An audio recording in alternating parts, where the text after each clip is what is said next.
What's up, everybody? Can y'all hear me? I see y'all in the waiting room. Can y'all hear me down there? Perfect. What's up? Welcome to Sweet, the podcast. This is your host, your sweet boy, Will the Third. And, this is episode 38, Love, Fear, and Dating and LGBTQ. So run that shit. The flavor profile of this team. Sweet.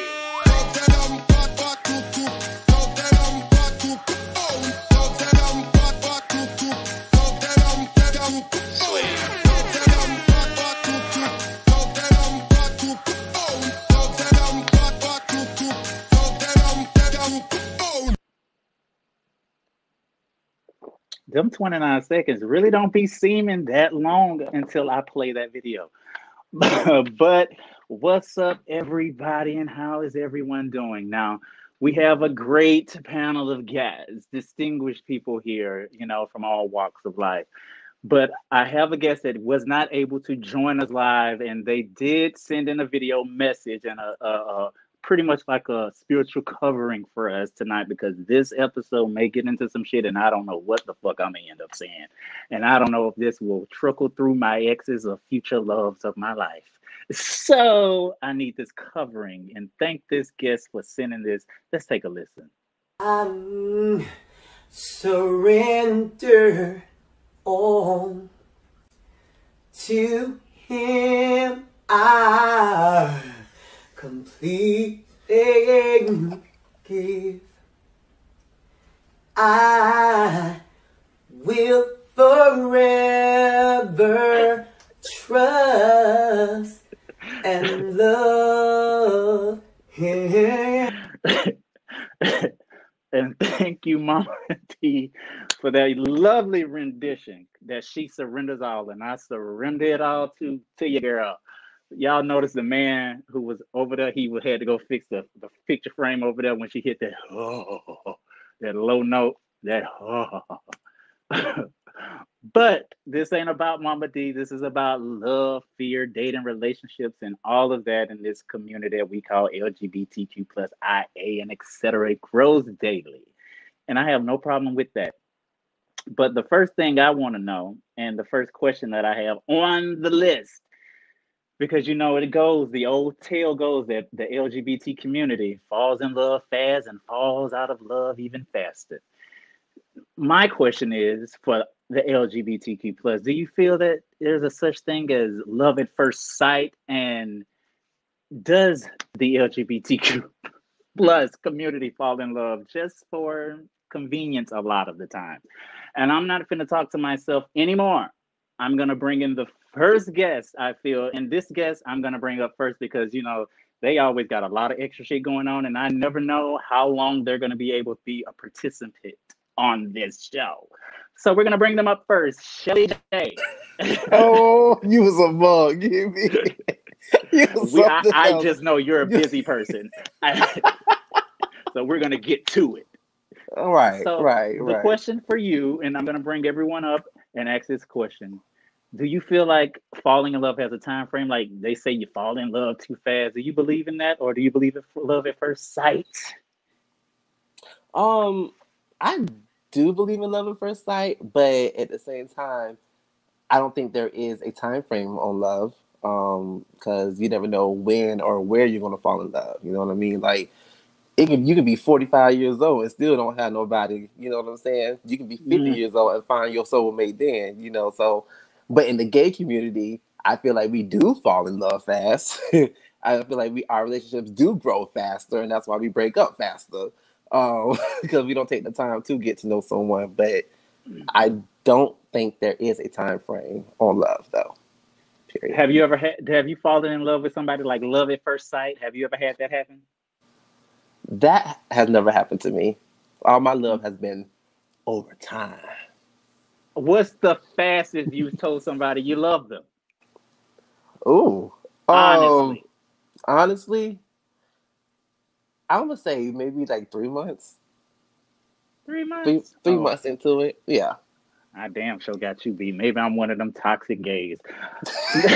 Hold that thought, and we're gonna jump back to you. I'm gonna bring in a first time guest to Sweet the podcast. This has been a long time in the making, and I needed to get a perspective from other than these gays and these queens and the girls. And I'm not talking about the gender identifying girls. I'm talking about the girls. So we're gonna bring an international DJ, one of my very favorite DJs. And whenever I used to promote parties, this was our house resident DJ and Pulse's RIP to Pulse resident house DJ Risica. Hi. Hey boo, hey boo, how you doing? I'm good, and you guys? Wonderful, We are wonderful. wonderful. We got Awesome. here. We've just figuring out that I'm maybe one of the toxic gays that probably fall in love too fast. Do you feel like falling in love has a time frame? Like, oh, you can't fall in love with them too fast, or does it just depend? And have you had a love at first sight moment? I've had a lust at first sight. Oh, There's a difference in love and lust, I believe. Falling in love, I believe, takes time. Now, I can say this: you can fall in love quickly. You know, I have fallen in love quickly, and I'm currently still in that relationship. okay. So we're coming up on 3 years, actually. Yes. Congratulations. Yes, I'm clapping for that. That's amazing. Yes, Gays, definitely. pay attention. Right, because we would have broke up by now. Listen, but I've had some where, hey, I fell in love probably too soon, and we broke up even sooner. But you know, or I say fell in lust, not love. Fell in lust. Now, Yes. if we're talking about love real quick, how do you remember what was the fastest time frame you told somebody you love them? We were what 60 days into the relationship. Okay. Yeah. So 3 months, 2 months. Okay. Yeah. Well, Yeah. damn. All right. Well, next we're bringing in the founder and everything and else. It just all the titles. He will tell you all the things that he does. It's so much because I can hardly keep up. But Daniel J. Downer. Hi, y'all. Hey. Hey, Daniel. Everybody did that. Hey. So It's so good Daniel, with y'all. Yes. you know I love having you on here. And the same question goes for you though. Mhm. Do you feel like there's a time frame in falling in love, and do you believe in love at first sight? So I don't think that there's a time frame for falling in love, because I think love in its true essence is like it's like on a continuum. And so for some individuals, falling in love it's instantaneous, right? It's like as soon as they see that individual, there's that love and there's that connection. And then for others, there needs to be some trust that's built. So it may be, just a little more longer. So I do think that, love it's a continuum. And as far as love at first sight, I do believe that there is love at first sight. I've never experienced love at first sight. I think I can agree with the DJ that I've experienced lust at first sight. But as far as love at first sight, no, I haven't had the pleasure of experiencing that yet. So you believe in it? I do believe in it, because once again, we all are different individuals, and we all have different experiences, right? And so for me, hypothetically, it may take me a certain amount of time to develop love for someone, because there has to be trust that's built, whereas opposed to another individual, it just might be an instantaneous connection. I love it. Yeah. And last but certainly not least, baby, we have sex columnist, friend, and not a problem with stirring up the pot and shaking the goddamn table. And that's what I brought him on this shit. Fire. And we have none other than Justice Henry. Hey. Hey. Your favorite messy bitch. I live for it. I'm messy. I just don't play nice. So let's not play nice, and let's say do you feel like falling in love has a time frame? Do you believe in love at first sight? And what was the fastest you've ever told somebody you loved them? Okay, so first question was, how like love timetable? I think no. I think that's just a process that two people mutually agree upon. I think that requires like a lot of communication and being very direct with each other. I think sometimes the failure with queer love is that we don't express what we really desire. So it takes the falling in love process a little bit longer than just saying like, hey, this is me, this is what I need, this is what will fulfill me, regardless of how shallow or vapid or how large and important it is. The second question was, do I believe in love at first sight? I do actually. I'm 40. I firmly believe in love. I feel like love is the purest thing in the universe. So I honor it completely. I do find that when I was younger, love at first sight was much more feasible because like it's not like these gay kids now where you could be out at 13 and having a normal experience and growing through your queerness in your teen years versus me coming out at 18 where I'm just like, okay, there's Adam, there's AOL chat rooms. What am I figuring out here? No cell phones, MapQuest directions printed out on the computer, the old Banshee shit. Did he say the MapQuest printed out on the computer? I was that girl. But then it becomes lust at first sight when you come more in tune with who you are as a sexual being. And as you get older, it becomes the things of like when you are much more self-aware as who you are as a lover and a partner, you already know what to look for and what not to accept. So when you immediately when I immediately walk in spaces with people, it's a wrap. Plain and fucking simple. When's as soon as I said I love you? So story time last week actually. Oh. And I told him within a week. Now we can get to somewhere. So basically this is a story, long story short. I met a guy 2-3 weeks ago and we had 2 weeks ago now.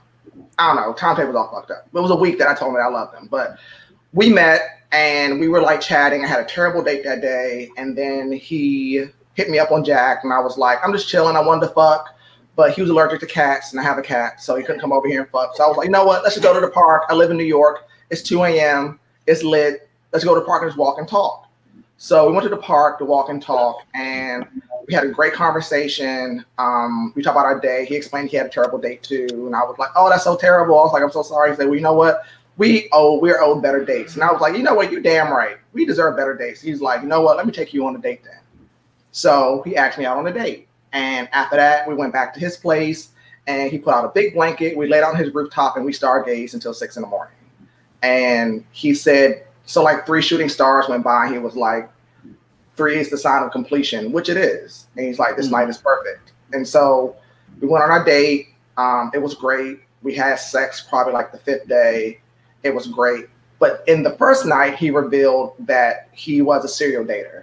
And that he was not completely in the space of processing dating, but he really liked me. And it was smooth. There were things like copacetic, but then like by the time that week ended, he was just like, look, I really like you. I'm just not ready to date you yet. And I was like, that's fair. And I was like, but I truly do love you. Like, I know you're the one. I know you're the one I'm supposed to be with. I know this is the energy that I need in my life. You're very self-aware. You're very contained. I know what I need in a partner. I know what I want in a partner, and I deeply love you and care for you.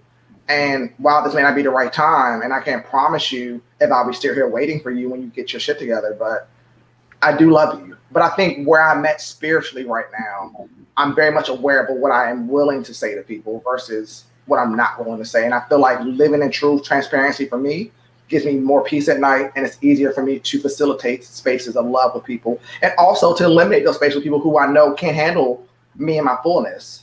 And if you can't get right, get left. Oh, you said so much. Oh my God. So do you feel it's like an energy thing between you and this guy? Because I feel a lot of times we may misconstrue love and instead of love, it's an energy connection, a spiritual connection, and maybe it's a spirit to spirit thing, and not so much a heart to heart thing. I'm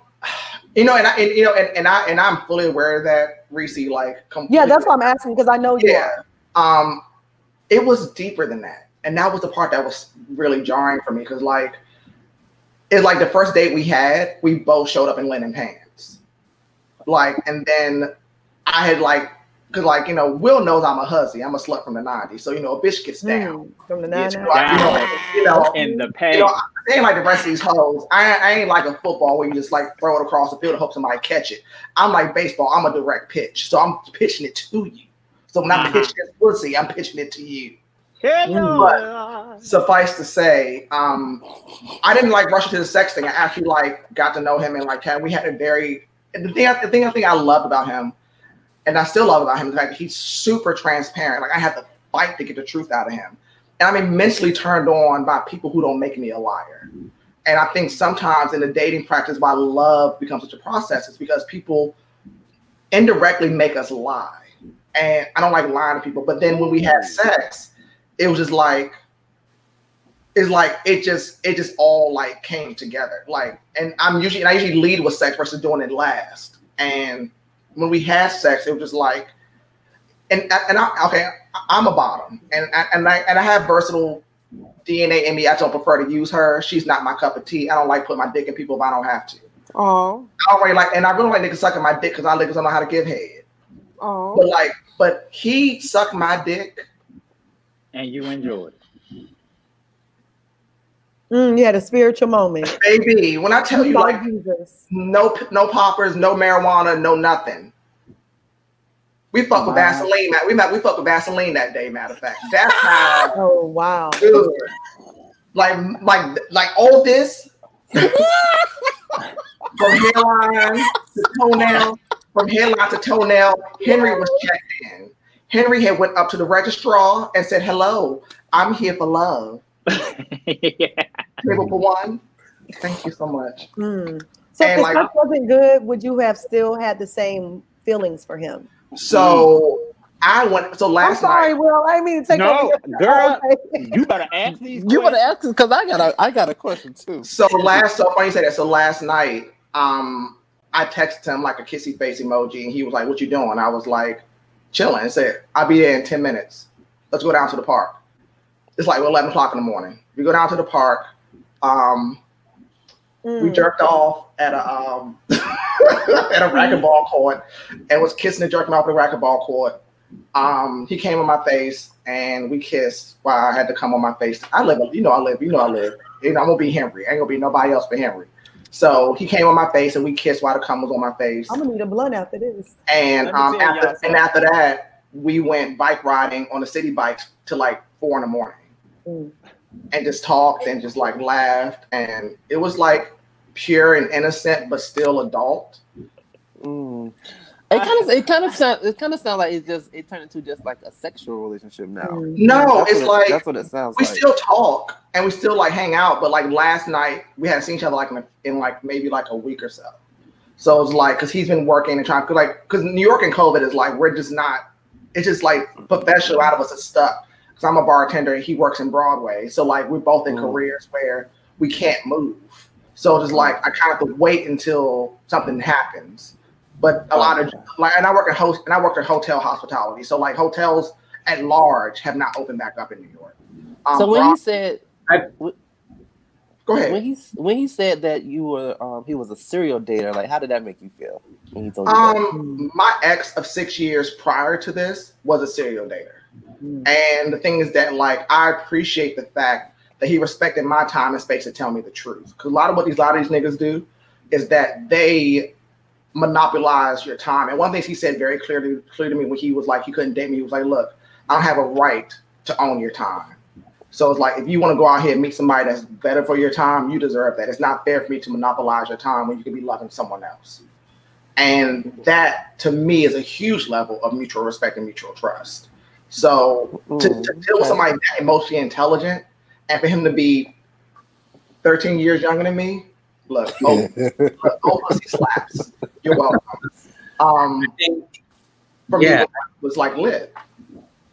I think that's so beautiful, Henry. Like, there were so many like wisdom bombs that you dropped. And one of the things that you said before that I don't want to misquote, as far as like individuals, you had said something about individuals, like kind of indirectly, like making individuals lie, which I think is like it's very prominent, like in our gay culture, because kind of like I always say to friends that it seems like in this dating game, men want you to be as transparent to their level of transparency. I want you to be transparent to the level that I'm comfortable with. Once you are transparent in the true essence and the word of transparency, that's too much for me. Well, then that means that you don't want me to be transparent. Right. You don't want to be transparent. You want me to sell you a fantasy, right? Because like me not telling you who I am authentically and being authentic, my authentic self, and be transparent, the opposite of that, we know what that is, right? Like that's Absolutely. Not. So I think that's so beautiful. And then also, I was having a conversation earlier this week about, I think sometimes we really try to make love binary when it really isn't binary. Because like when you look at it, there are so many different forms of love.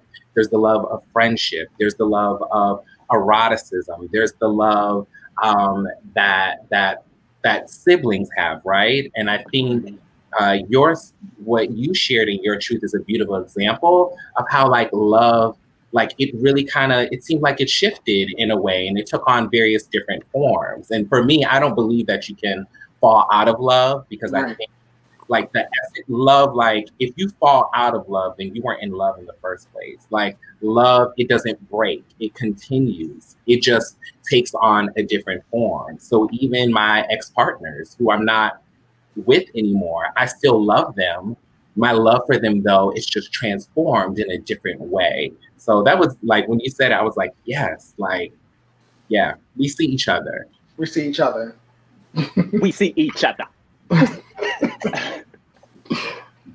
That led me into a lot of different ways that I could go with that.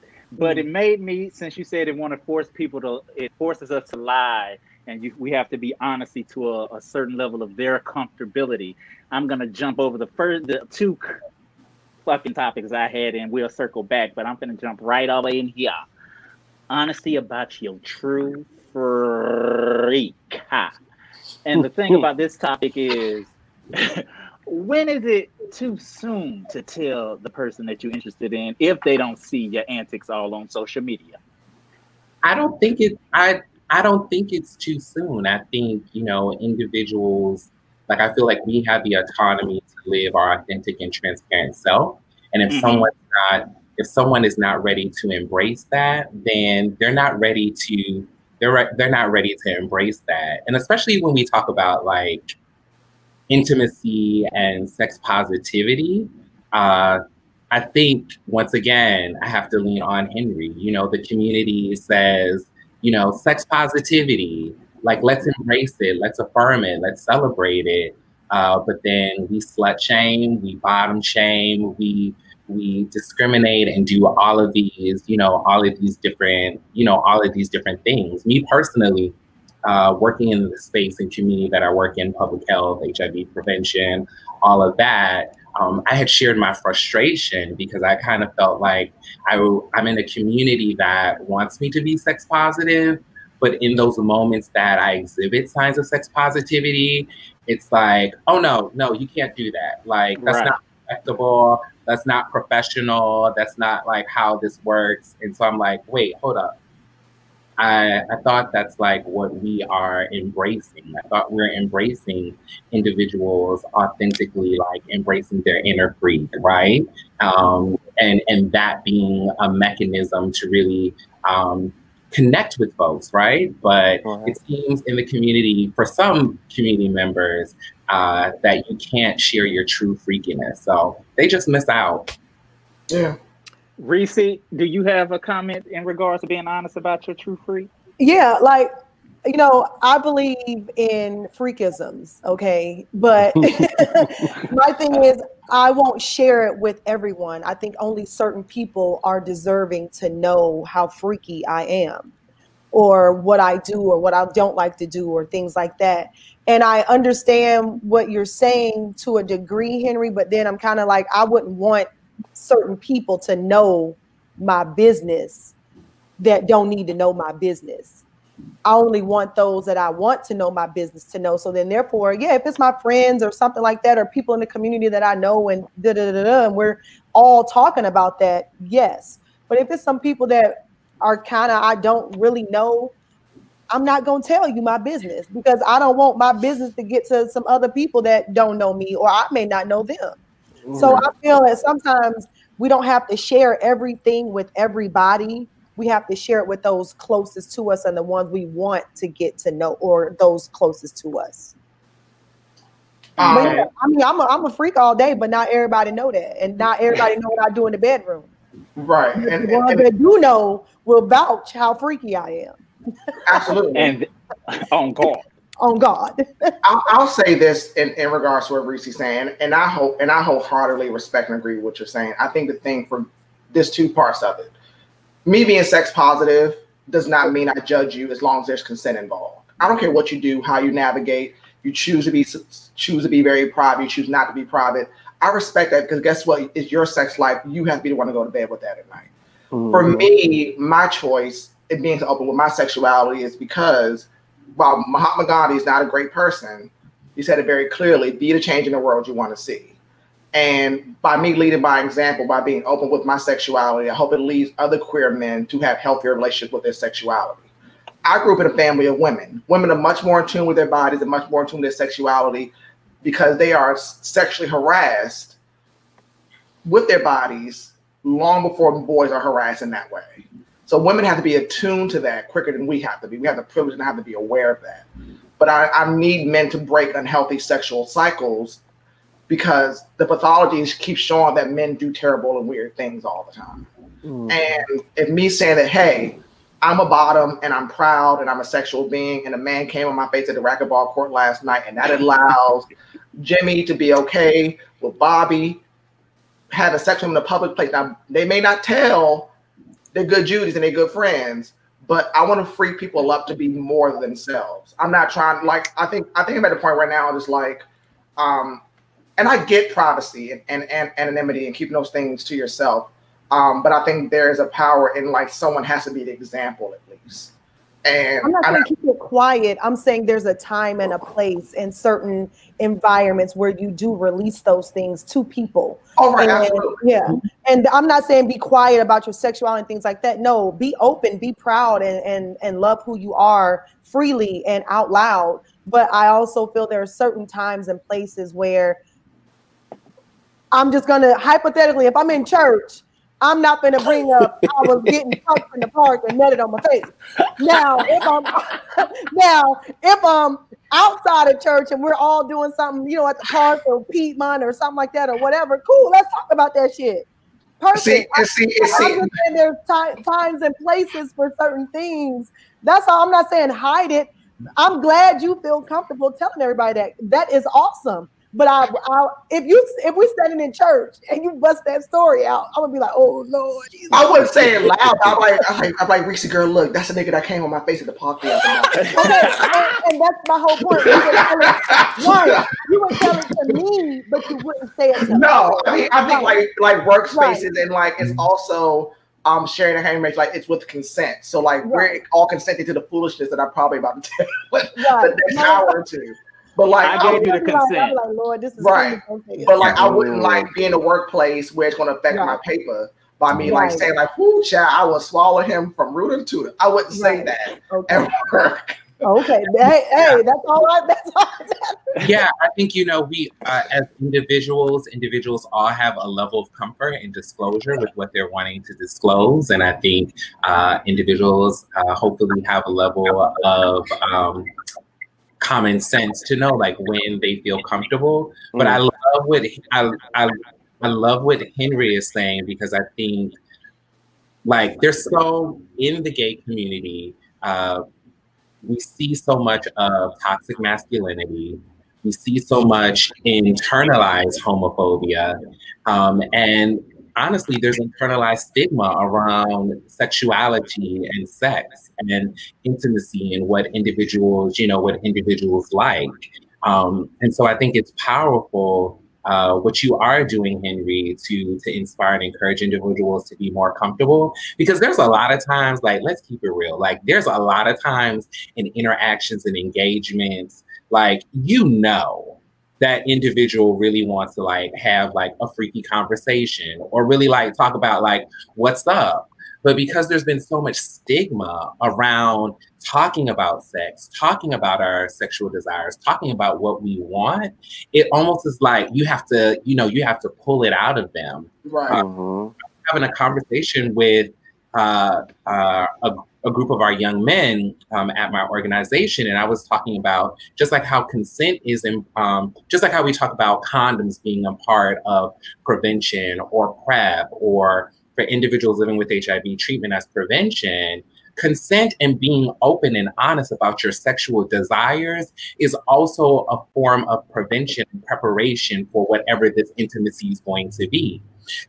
We all know those stories about folks meet each other at the club. You got a couple of drinks in you. You got what I call club vision.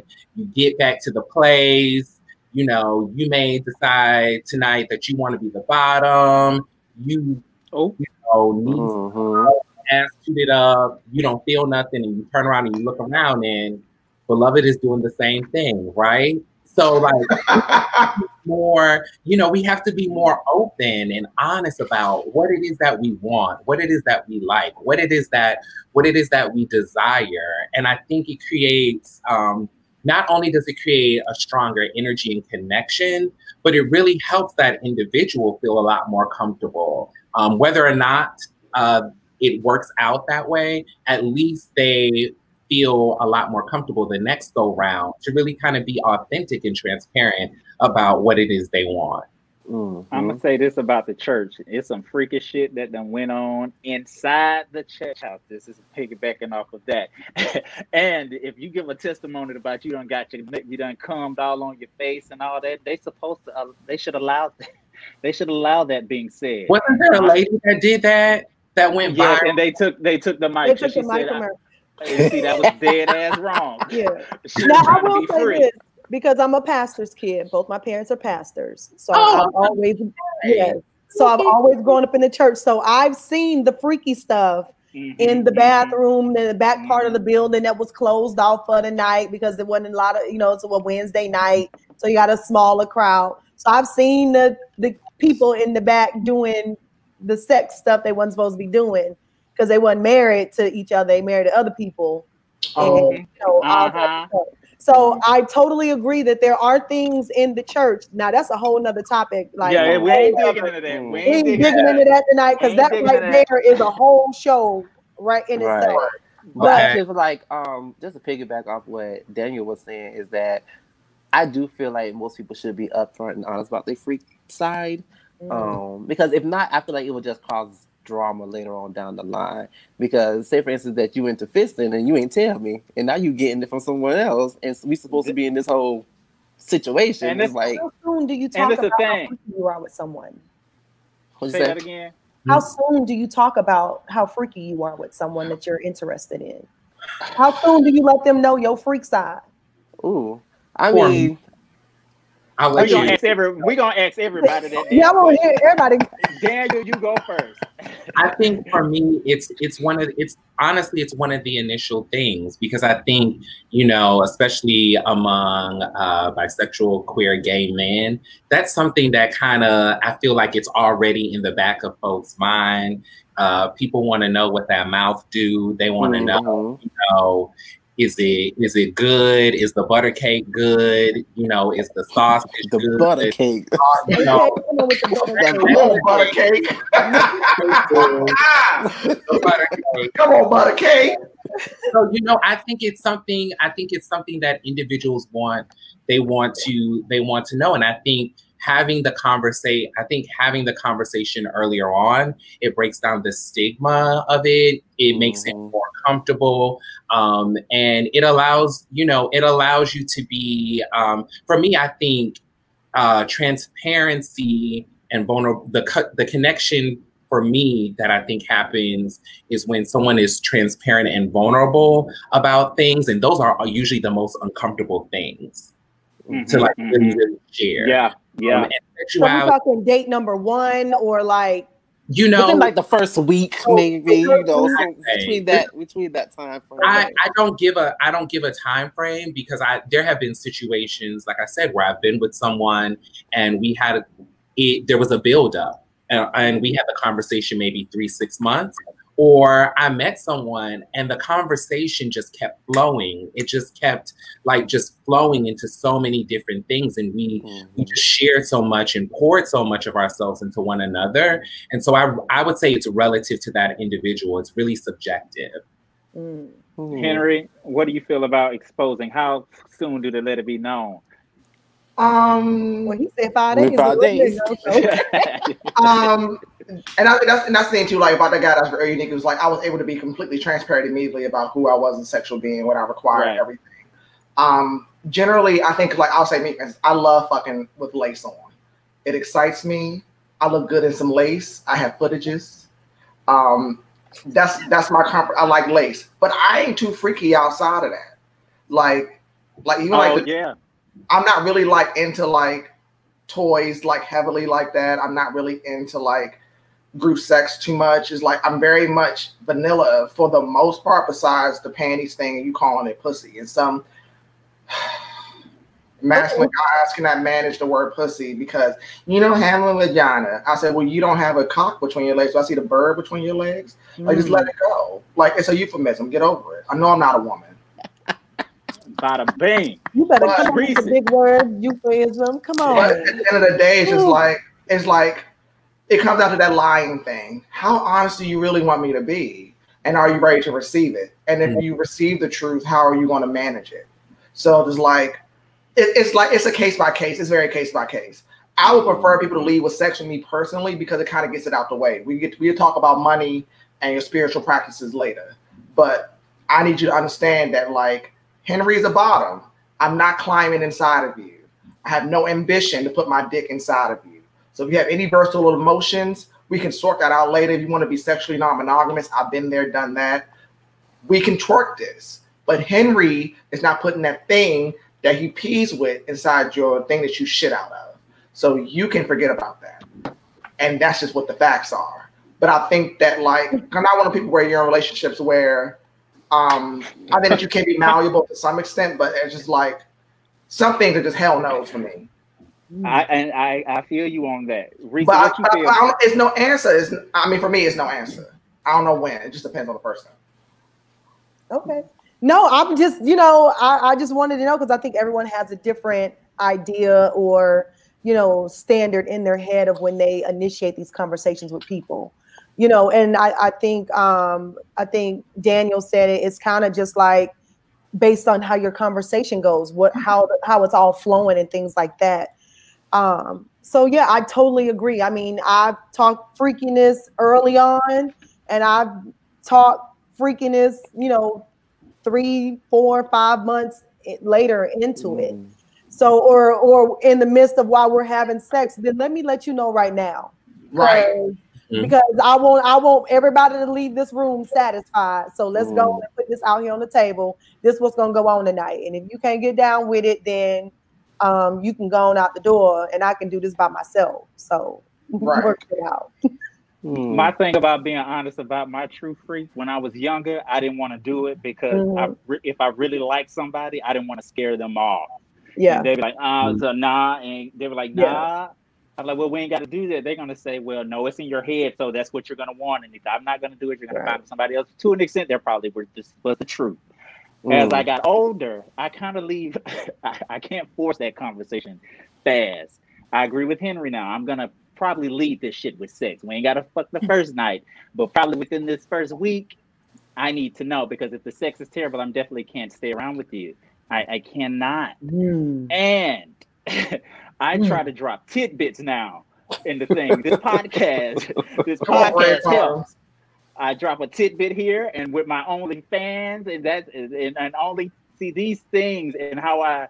Let's go back to showing and divulging how much of your sexuality that you want to do. Like the shit I post is because number one is for body image positivity for skinny black men, because I'm sick of all the muscle motherfuckers getting all the goddamn shit, and I try to promote for the.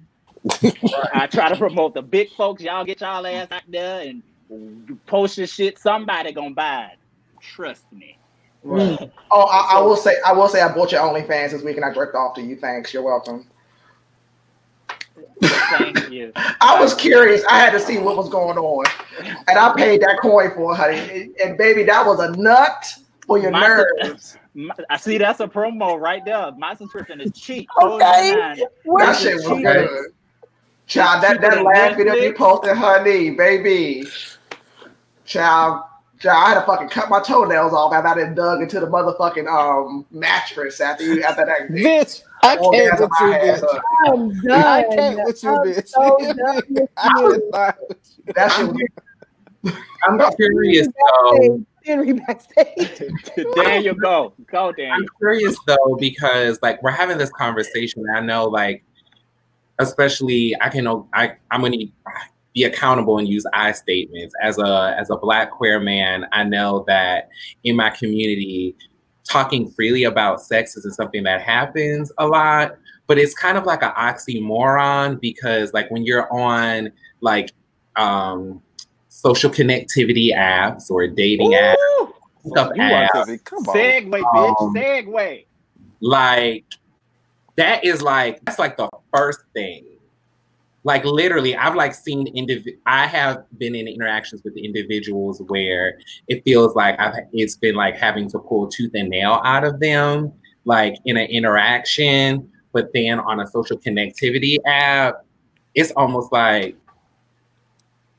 wait, who done came in? It's just like boom, off the gate, just like I need a pic of the dick, I need a pic of the ass, I need a pic of this. What you like to do? That's all my jack. Like, boom, boom, boom, rapid fire. So it makes me, once again, it brings me to that, you know, what I was saying before about like sometimes that space that people like creating a space where people feel comfortable because it, you know, when you're in those apps, I guess it's assumed that like this is what we're going to talk about. So that's what it's for. And I feel too like most of you guys, like the men, you guys have more sexual, and more sexual conversations compared to the females because that's real. We all know, like I've checked out rentman.com and all those sites that you guys are typically strolling through and swiping through, and then you go to the female, and it's like Boringville. Oh, how many kids you got? What's your job? How long you want to be together?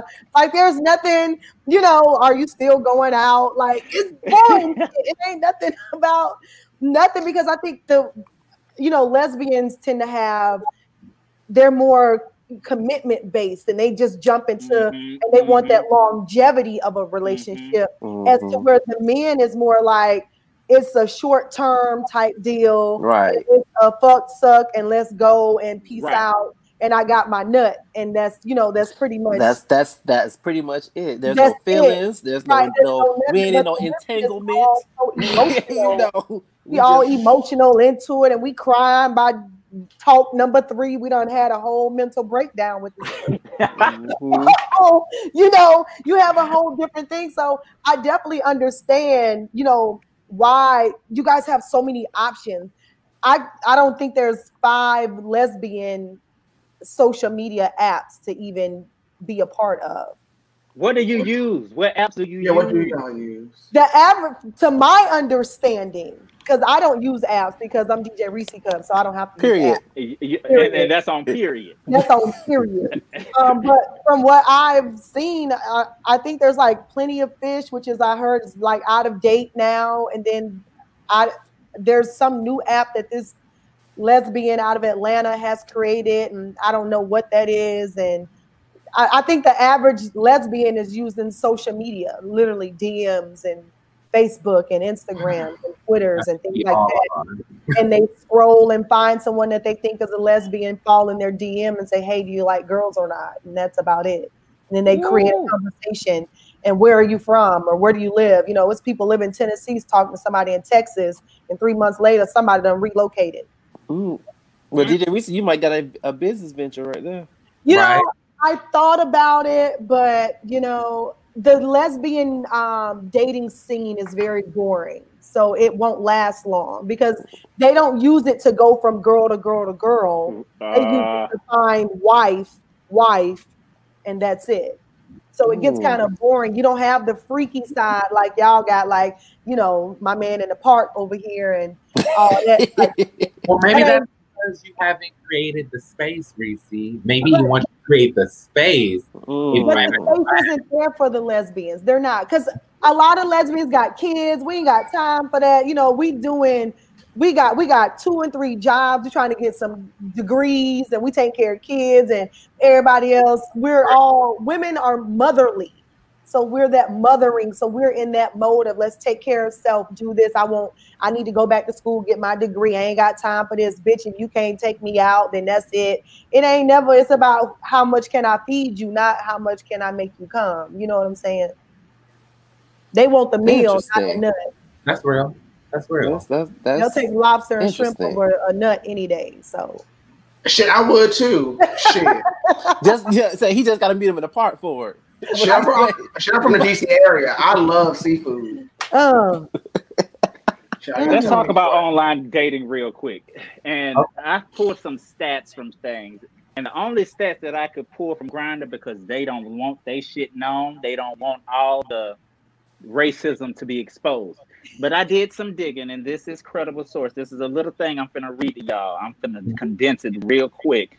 Even though white gay men respond to messages in general less frequently than gay men of color, they fail to attract the highest rate of responses to the messages they send.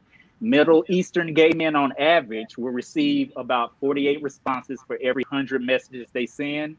White gay men will receive an average of 45 of every 100 messages they send. And at the very bottom, Black men will receive 35 messages of every 100 messages they send. Now, response rates vary by race, less among lesbian women. White lesbian women respond to messages from other white women 49% of the time, but they only respond to women of color 47.6%. So they respond. Lesbians really probably seem to not give a fuck too much about race and shit, because they respond to them messages. They trying to get to some love. No. The average, think about it like this.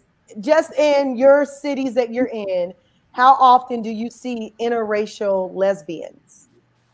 Oh, you know, it's so funny you say that, because like I'm trying to think about it now beyond like the celebrity culture of lesbians, but like I don't see it. I live in Brooklyn currently, but I'm originally from DC, and it's a large population of lesbians in DC.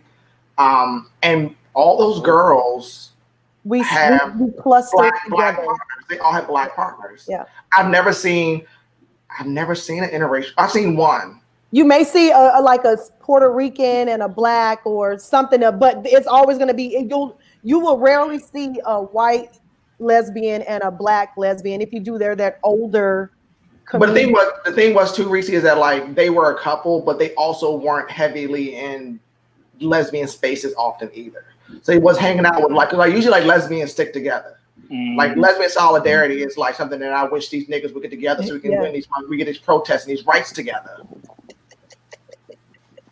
Because the female gender always understands solidarity. These niggas don't. But that's another conversation. You're right. You know something I never noticed, but my entire like gay life, I've only seen one interracial. The average black lesbian, and I'm just speaking from my conversations with other black lesbians. We don't want the pink meat.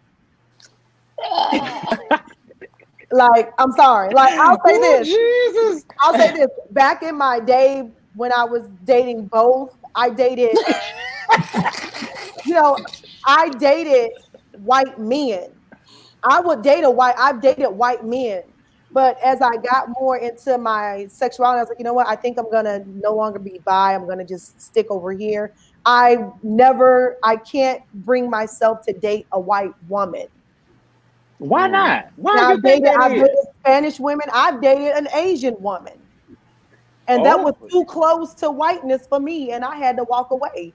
Now, the egg roll was good, but other you know, they real picky about black folks. They don't hardly go they for are, black but folks. they are very picky. But remember, they also look at us as far as skin color, where we live, how type of jobs we have, education, and so because I house those things and all of that, I get looked at differently from other women and other cultures. Now, do I get hit on by white women all the time? Do I get hit on by Asians, Puerto Rican all the time? But my preference, I've dated Puerto Rican girls, but something don't click all the time. Okay, so they tend to go left real quick on some stuff, and it's hard to bring them back. Did you do it? You know, so I dated Cubans, Puerto Ricans, all of them, Espanols. I've dated them. I've tried it, but for some reason, I love my black queens and my sisters, and I think something about them and their sexualness to it. It's something sexual and sensual and beautiful about them. And skin, I've dated the darkest of the darkest and the lightest of the light. And it's almost just kind of almost like a commonality. We're on equal ground. We know each other. We know what the struggles we have to go through and things like that. But as far as a white woman, I'll look at a white woman. I could watch a white woman, like, oh my gosh, she's so pretty. And if somebody said, I'll give you $1 million to eat her pussy, I'll be like, nah, you can keep that. Right. I don't want none of that pink meat nowhere in my mouth. But now you give me a white man all day, slob the knob, million in my pocket, down. I'm finna go around the table with this one then. Now, how you feel, Sheldon? You pushing it out. You're right. I can't do the chicken leg. I can't. Wait, because the chicken leg. I can't. It looks like an uncooked chicken leg. And we talking about the dick.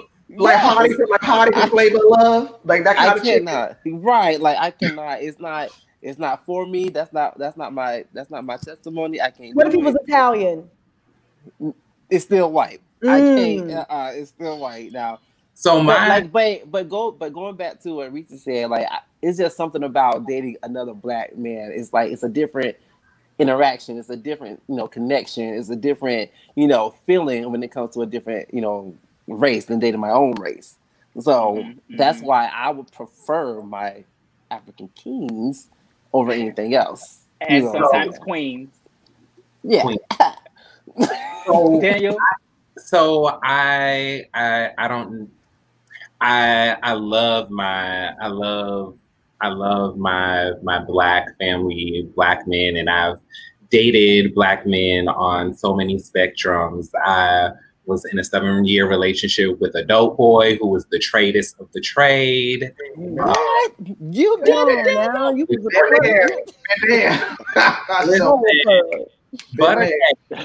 butter cake, y'all. I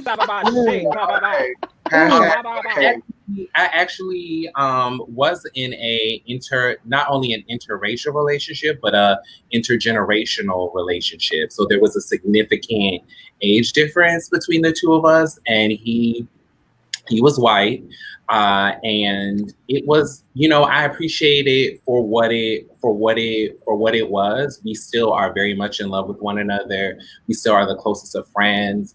There were a lot of things that he taught me that I did not learn in my previous relationships that really kind of like molded me and developed me. And so I'm appreciative for that. I always tell people that one of the things that I've learned is that I can choose whether or not I'm open to love or I'm closed off to love. What I don't have the authority or the autonomy to do is to dictate in the ways that the universe sends it to me. Now, I'm not saying that for everyone it's going to be something interracial, and I think it's even more than interracial. I think a lot of times we all have preferences, and that's completely fine.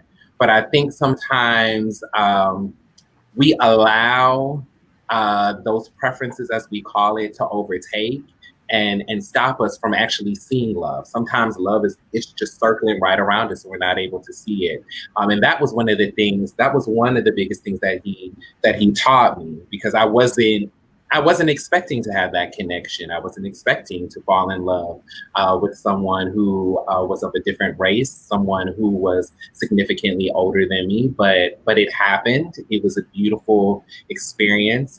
As much as I learned about myself, he learned a lot as well. And so, I'm not going to say that I'm not closed off to dating someone of a different race, because I feel like love is love.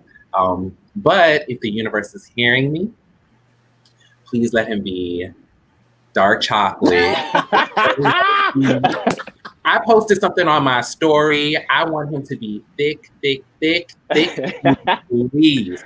Thick me, please. Make him Mississippi, Tennessee, backwards of cornbread fed. Cornbread fed. If the universe hears my prayers, please. Oh, it hear you. It hear you out there. And Henry, what do you feel about interracial dating and love?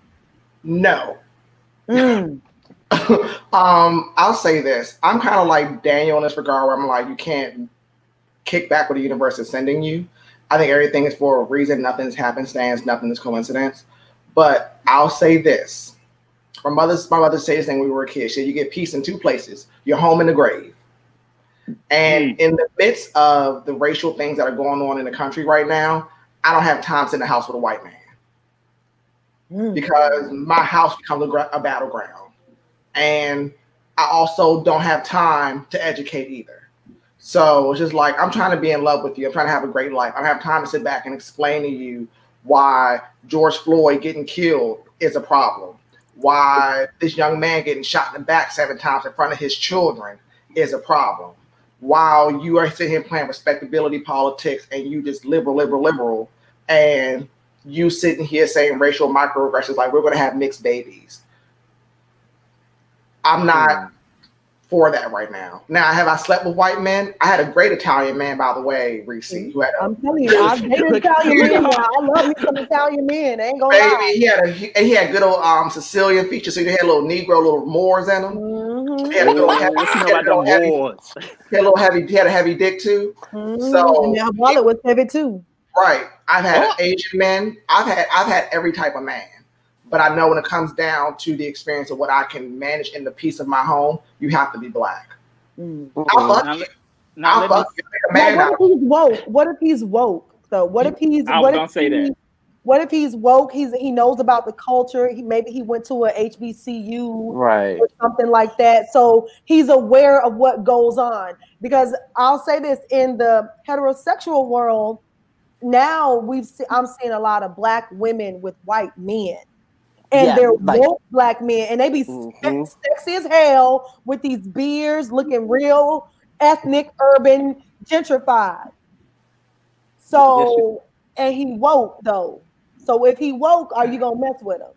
No, and I'll tell you exactly why. Black men only date white women in social climb.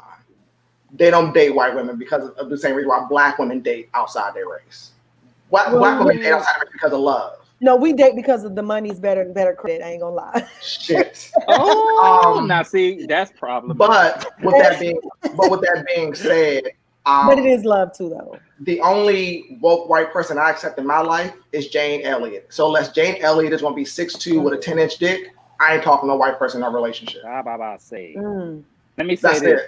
Because I've never heard one white person articulate racial injustice and systematic racism the way that Jane Elliott understands it. I don't know any white person to this day that understands it in its totality that white woman understands racism. So I am not dating a white person in my house unless you Jane Elliott and you 6'2" with a 10-inch dick. If Jane Elliott walked in here with matter of fact, Jane Elliott can walk in some platforms in a strap. And she can get it. I will bend over for Niece. But that's it. That's the only white woman I would marry. That's it. Everybody else can forget about it. I'm sorry. So if Jane Elliott had a son, I bet he on point too. I bet you on point. Jane, sis.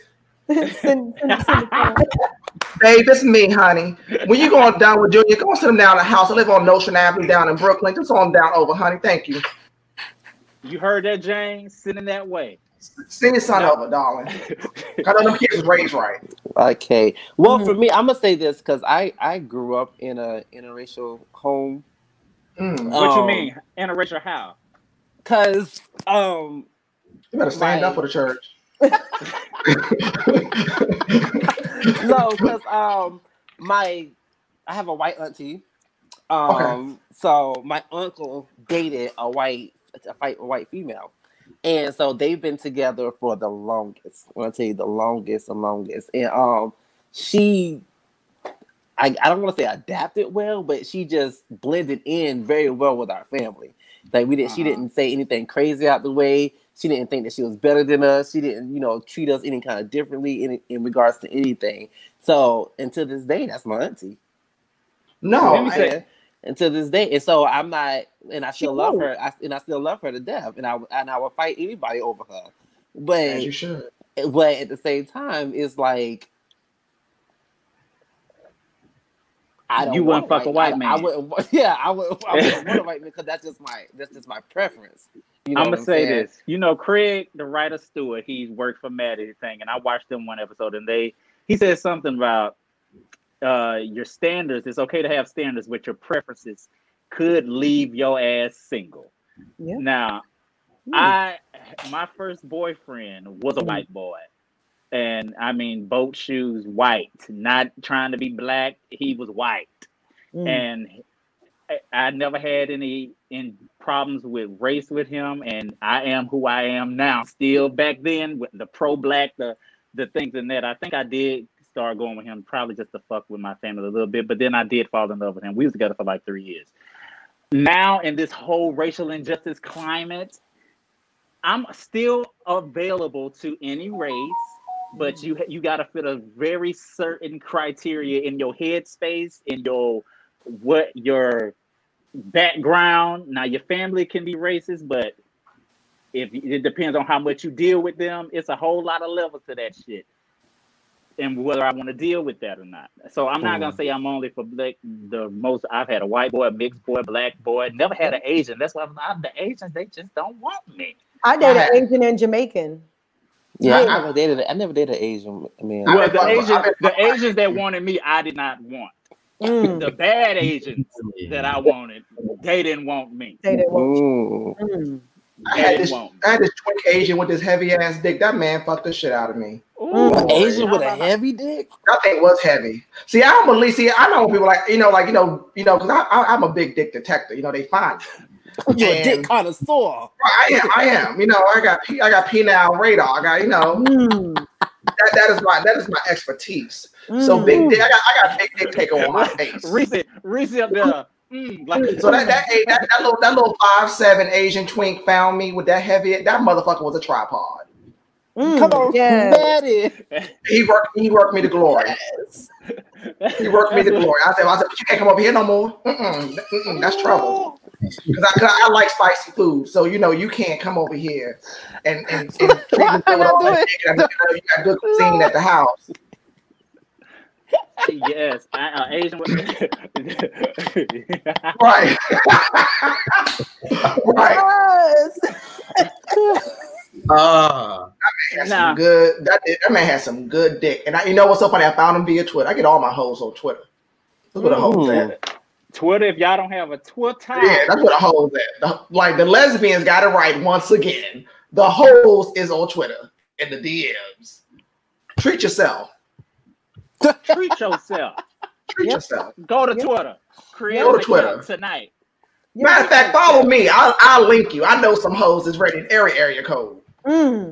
Oh, he got hoes. Hey, we got you, baby. We got you corn-fed, dark skin. We got you a Green Mile ass nigga coming your way. Come on, Green Mile. We working on it, baby. What do I need to make my Twitter name? Don't worry about it. I'll do the dirty work. Don't worry about it. You just be pretty. He will definitely do the dirty work. I'm your friend. I'm gonna do the dirty work. Okay. Y'all, he got clout in them Twitter after dark streets. I'm trying. Baby, let me tell you. Let me tell you. I'll do the dirty work. Give me an area code. I'm there. And I got time and money right now. Let me fly on in and do the interview for you. Hi, I'm here on behalf of Daniel. Yeah. So what are your qualifications? Okay. That sounds pleasant. So are you free September 3rd? Thank you so much. I got you. I'm that kind of bottom. We all getting dick out here. Fuck that. I like a dick in every house. A dick for you. A dick for you. A dick for you. A dick for you. Oprah, so you're the Oprah of dicks. Right. We have the Oprah of dicks in the building. Baby, let me tell you. Dick for everybody. A dick in every house. Oh, bitch, we've been on this shit for an hour, and I still got 2 more things to talk about. I'm gonna hit it real quick. Exes, what you feel about them? Do you feel like you can still be friends with them? Do you feel like your person that you're involved with can still talk to their ex and refer to their ex all the time through conversation? Like, me and Tommy used to do this all the time. Tommy knows I like this. Oh, and Tommy, how would you feel about that? Are you cool with that? Or do you so confident in yourself that you don't give a fuck? Anybody, how you feel about your exes? Well, wait. Start with your exes. How do you feel about your exes, and do you feel like you can be friends and cordial with them moving forward after you have broken up? I'm cordial with one of my exes. The other one's just one, and we still talk every now and then. We'll say it's like one of those, "Hey, how you doing? How you been? What's new? How whatever. Have a nice day." One of those days. The other exes blocked, and blocked. That's what it is. Reese, what about you? I have a few exes that I'm still cool with, and it's kind of like, because I'm in a current relationship, I have to keep it at a level like, hey, how you doing? Just checking in on you. You're still alive. How your daddy doing? I know he had been sick for a while. Whatever. Right. Now I got two that blocked everywhere. You can't. If they died tonight, I wouldn't know. No, and wouldn't want to know. Somebody gonna have to try to reach out to me somehow and send me a smoke signal about them, because I don't. No. And if they say they did, you're like, oh, okay. Okay, well, sorry to hear that. If I want to go have some drinks, like, what's up? Like, that's about it. Yeah. Right. Yeah, I'm good.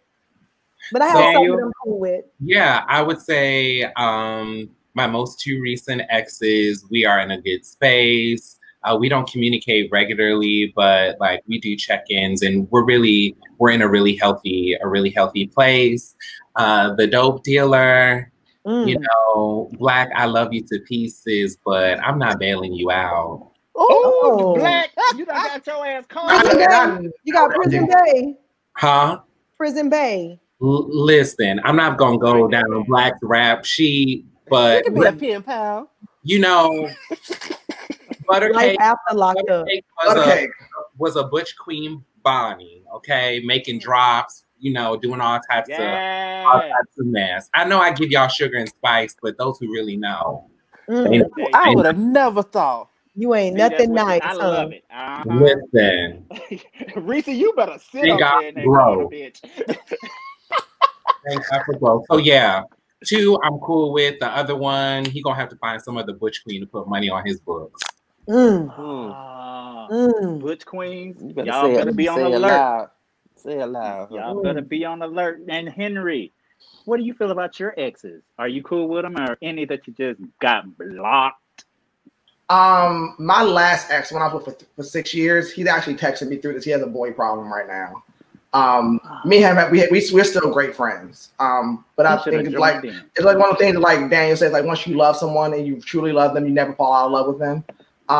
But unless you've done something egregious, like some of my other exes, and I'm not talking to any of them whatsoever. Like, I just what's one egregious thing they did? You ain't got to give into too much detail. I just need to know what was the extent of the egregious act that made you like, fuck no more. Disappearing on me for 3 months. Disappearing on me for 3 months. I ain't Terry McMillan. I don't do disappearing acts. I ain't that girl. But I will say, like my brother Daniel, I too was a weed mule once for a dope boy who was 6'7", 380 pounds, and dark skin. And I said, like, sell weed for him So I've been that girl. I've been that girl. He's a murderer and everything. He was a dope boy to the core. But when I tell you that DL bisexual tall chocolate motherfucker used to treat me right, he treated me better than some of the niggas I dated now. That's a whole nother and that's a whole nother conversation about DL relationships versus open relationships. Daniel, we here. Tap in a little bit. We can tap in just a taste. I think that, like, I'll say this very quickly, and Daniel probably agrees. The points of validation that open relationships require that DR relationships do not make them easier to navigate. Because I'm not here for the social media content. I'm not here for what you think about me. I'm just here with my man, and that's it. I feel like with the gays, I can't speak for the lesbians because I don't live in a lesbian culture. But with the gays, they seek these very public and popcorn relationships. And I mean popcorn by like the girls are eating and watching and eating and watching. And DL men don't need that validation. And for me, it allowed me to actually understand the importance of privacy in a relationship.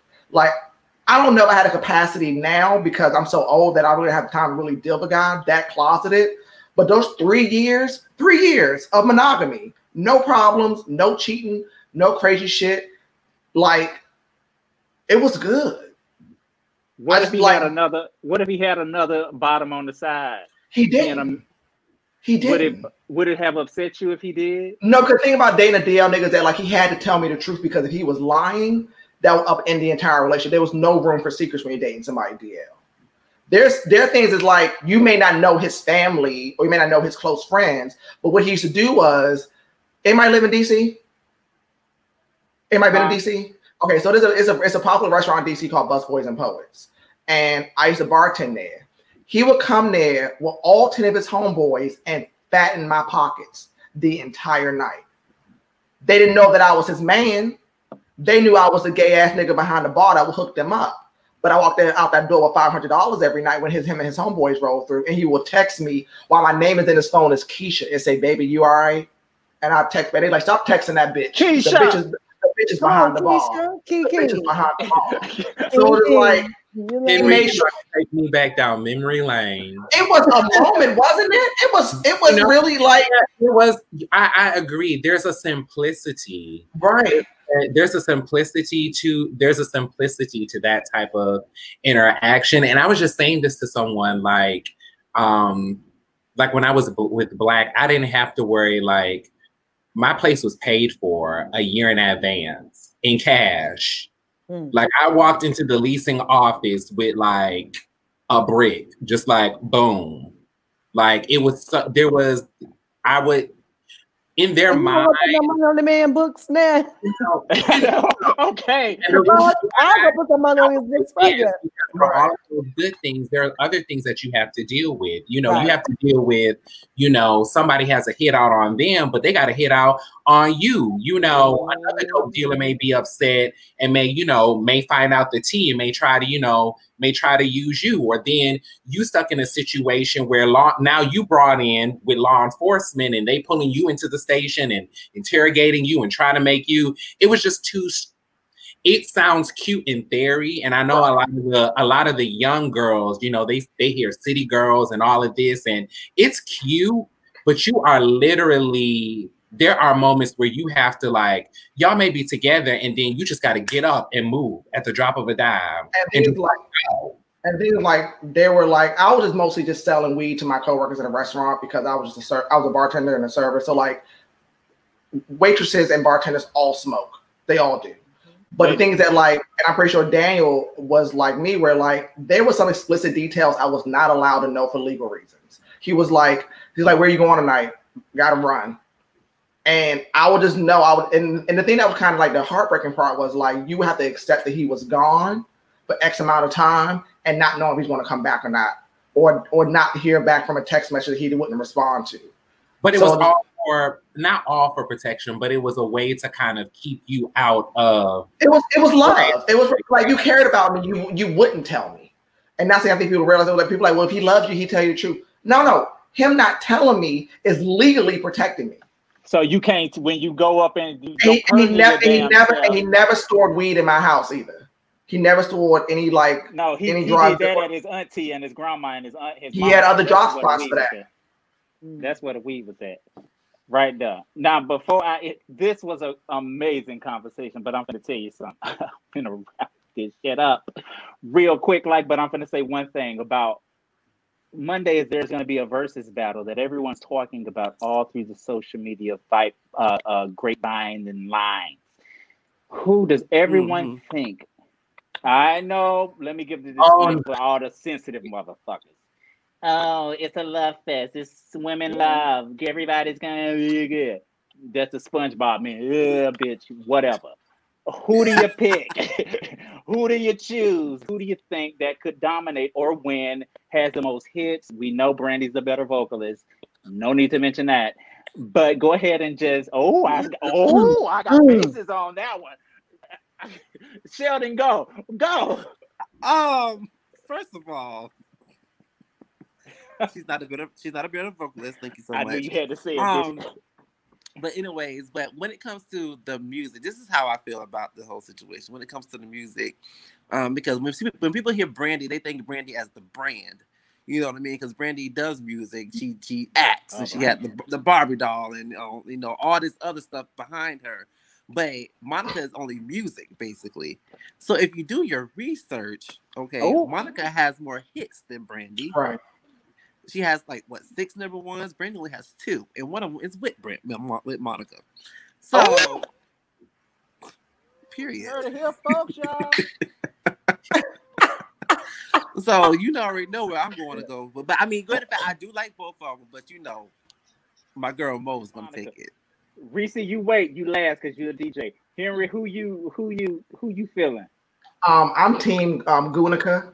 Period. I love some Gunica. Statistically, Monica is a more accomplished artist than Brandy. Sadly, really? Yes, she is statistically. That's fact. That's just not me even hating. That's just fact. Do I think Brandy could sing? Absolutely. Do I think Brandy's the vocal Bible? Absolutely. Would not take that girl's talent away from her. But for me, you wrong. Stop. Wait. Who was Sheldon? Sheldon, what you say? I said I don't think she's a Bible, but go ahead. my homeboy got her the vocal pamphlet, but I didn't think that was nice. Because Brandy really can sing. I think she's very accomplished. Monica can sing as well. Monica, for me, musically, I'm more into. Throughout her entire career, I kind of fell off from Brandy after Aphrodisiac. So for me, that's kind of the end of it for her. I do think both women are extremely talented. It is going to be a love fest because women ain't messy like these niggas are. But yes, my vote's for Monica. You say and if she lose, she just hold the gun in Brandy's hand and whip her ass again like she did last time. She just gonna beat her ass right in Tyler Perry's studio. Daniel, what you feel? Who you going for? I always have to be the one that's going to be a rebel. I'm going to go with Brandy. I appreciate Monica's discography and what she has contributed. But I am going to go with Brandy based off of looking at her discography as well. And also her legacy of how she has inspired other artists who we listen to now, who have on the record publicly stated that they have listened to a specific Brandy album, and that has inspired their sound.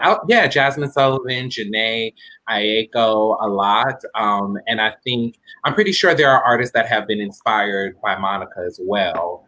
I'm not aware of them publicly. Don't do that. Don't do that. No, I'm not throwing shade. Don't do that. Don't do that.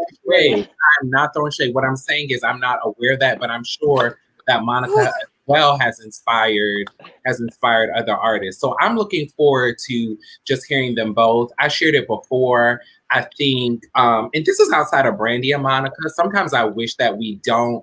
I find, and I don't want to take up all the time, but I find it interesting that men are allowed to be in the music and the entertainment industry, and they are not, we are not having to choose between one or two, but that when it comes to female artists, in particular Black female artists, whether that's R&B, whether that's hip hop, we are only allowed one.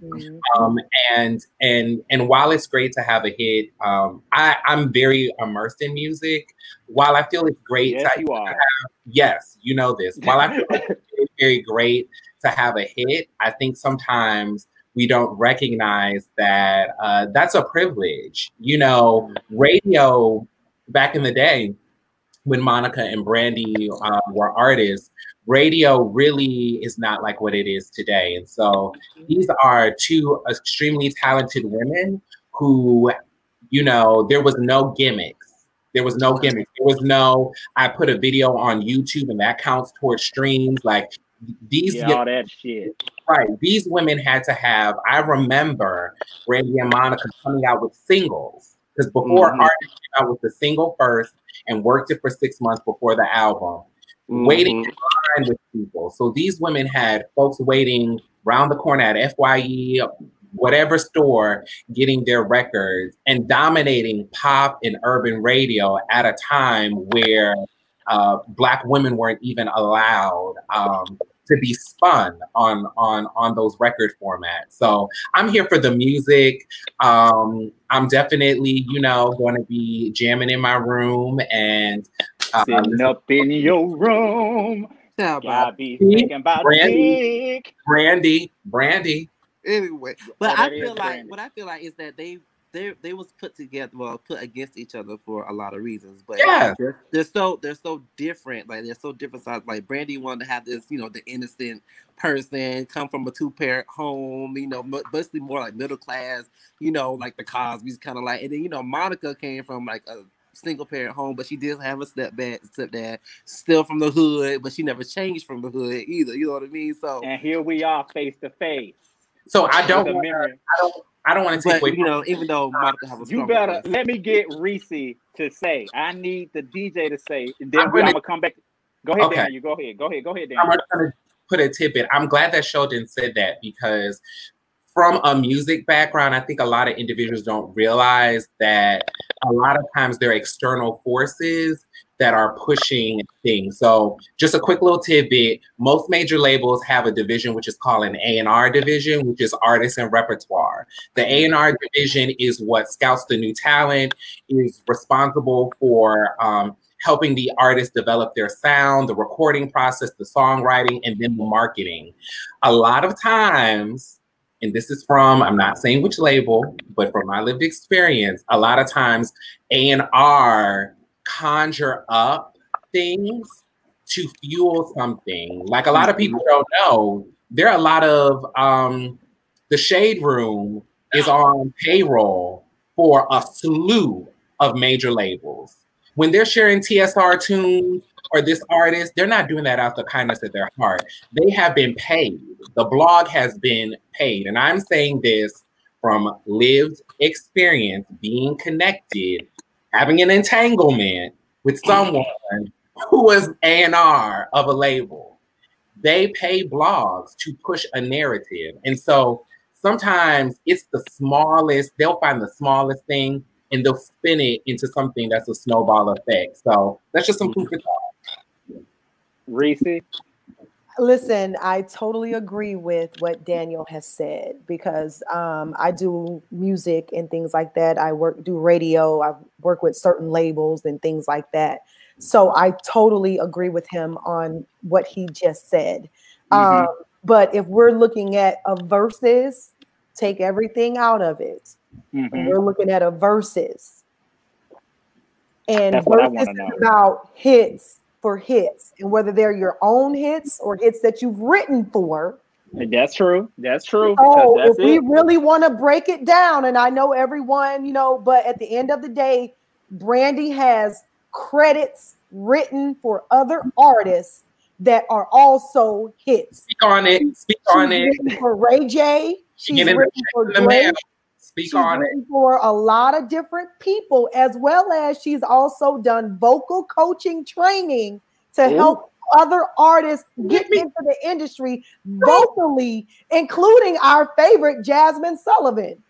So if you really think about it, Brandy really has a better catalog, overall catalog.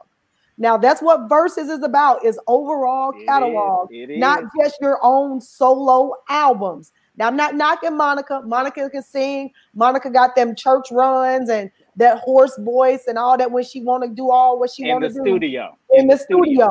But if you've ever heard Monica on an open mic like I have in Atlanta, Georgia, with just singing, and at the end of the day, I've heard Brandy live. And I've heard Monica live, and not with all the voices and the auto tuning and all of that stuff that go on in the studio that they use. Right. So I've heard both of them together, and we're talking Versus, battle and battle. I'm going with Brandy hands down. Period. And I'm gonna need you to cut that clip where Reese was talking religion, so I can post that on my Facebook, please. Don't worry, I will chop it up and I will distribute this bitch thoroughly to all of you. And I'm a female, and I understand what you guys are saying about putting, because I hate to see when they put one against the other. I think there's room for everyone.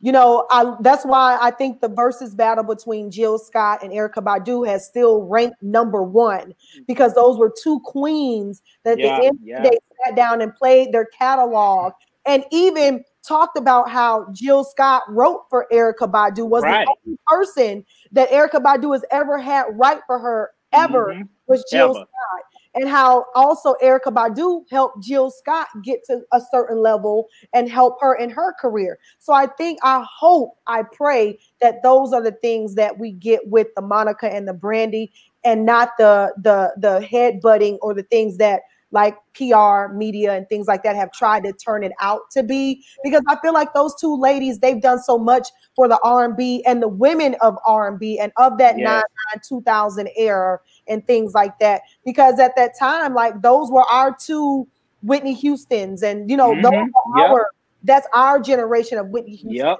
You know what I'm saying? So I truly believe those two have great catalogs, and I hope it's not going to be this whole animosity type thing in there. I hope it's really great energy and a great spirit, because I think this one is going to be the best Versus numbers wise. I think the Jill Scott and the Erykah Badu, because right now Jill Scott and Erykah Badu sit at #1 if you look at the numbers.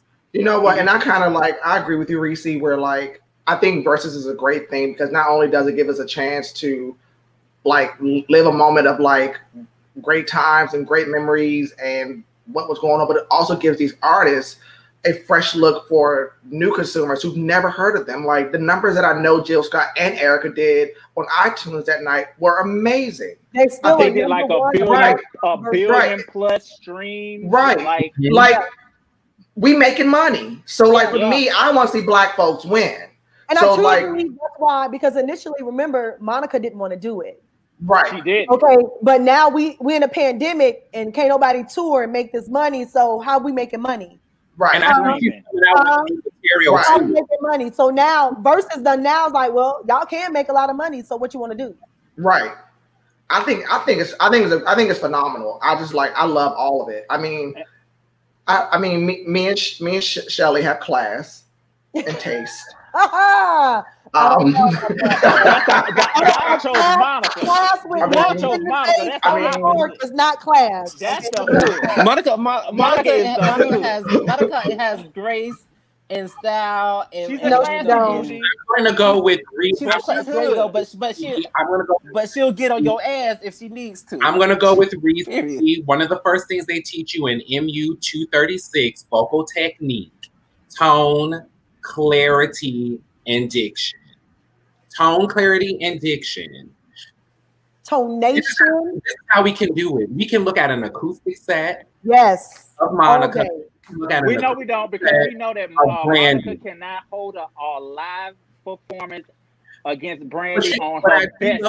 What I do love about Monica, I'm not going to tear her down. What I do love about Monica is she has a very rich vibrato that I love. I love her in the studio. She has a Love her in the very studio. rich vibrato that I love. I Love love her in the studio. My baby ain't no studio singer, so you Yes, better she get that is. out your head. And it's My the baby ain't no pandemic. studio singer.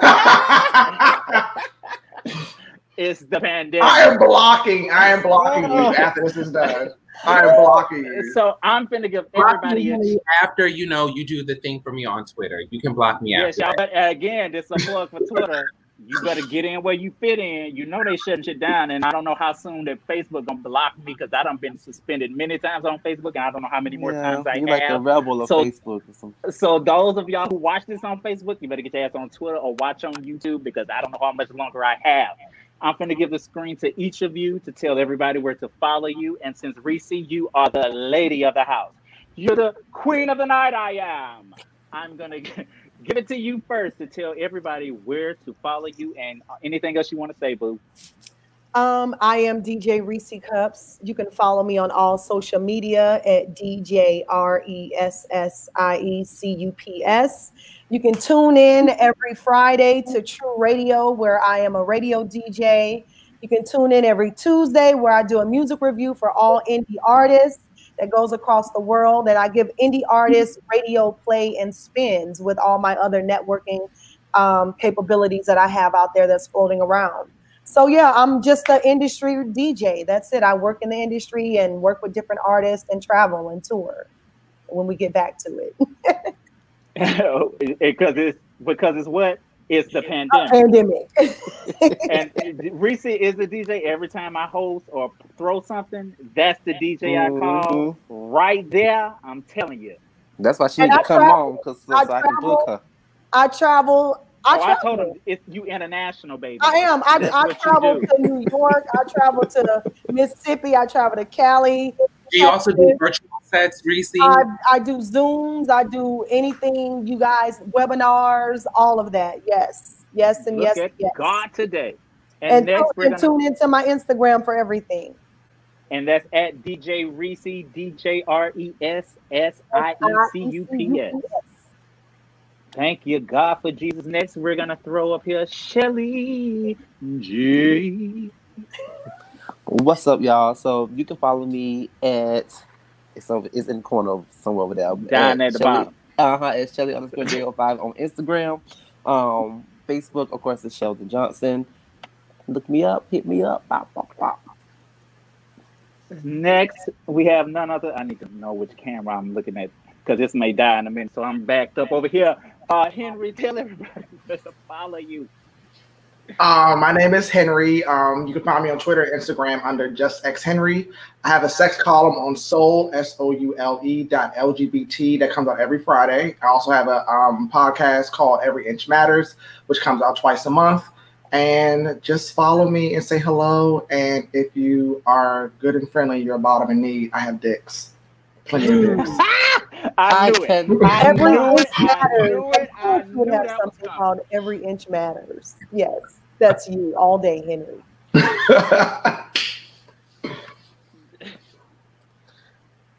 I love y'all. And last but definitely and certainly most not least, we have Daniel DJ Downer.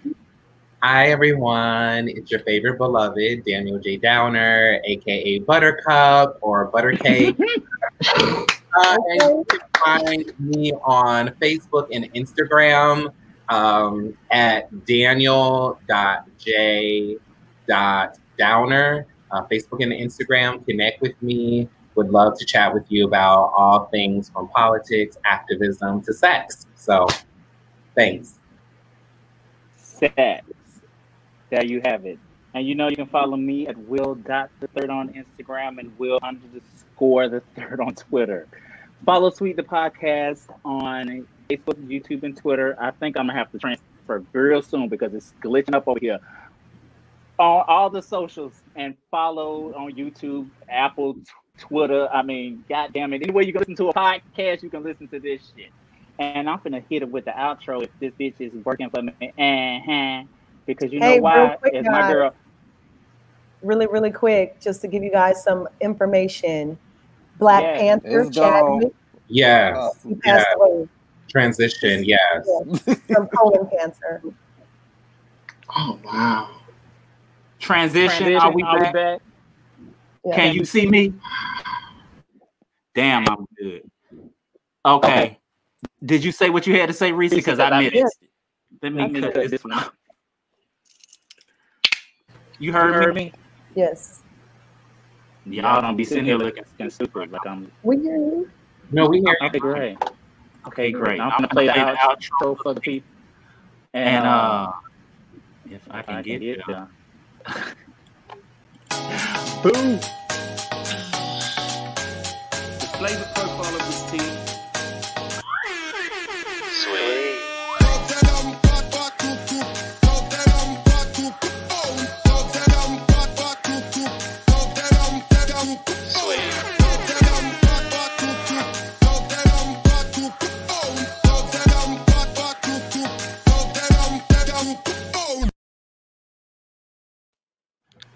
Am I live? Can y'all hear me? Yeah, I can hear you. I got the mic on, Lord Jesus. I'm a little tipsy, and I know this episode probably was a little. I know the quality is poorer on this side. Don't worry, we're finna be gone real soon. I needed to post this real quick in case if this was distressing for anybody, because this is about relationships and exes and talking about your true self. If you need help, please call the Trevor line. This is for LGBTQ plus. This is for if you're youth, if you feel like you want to commit suicide, if you need. This is for basically suicide prevention. Now, if you need all kind of other counseling and help, they can help too. But if you need in the Central Florida area, you need to hit up the Bros in Combo. Daniel, tell them just where to follow the Bros in Combo real quick while I. Oh yeah, at Bros in Combo on Facebook and Instagram. Boom. Well, I could have said that. I'm gonna close this out with a hymnal from my sister. Surrender all to him. I completely give. I will forever trust and love him. I'm done. I can't. I can't. She sound like Brandy. Fuck you, Sheldon. Goodbye.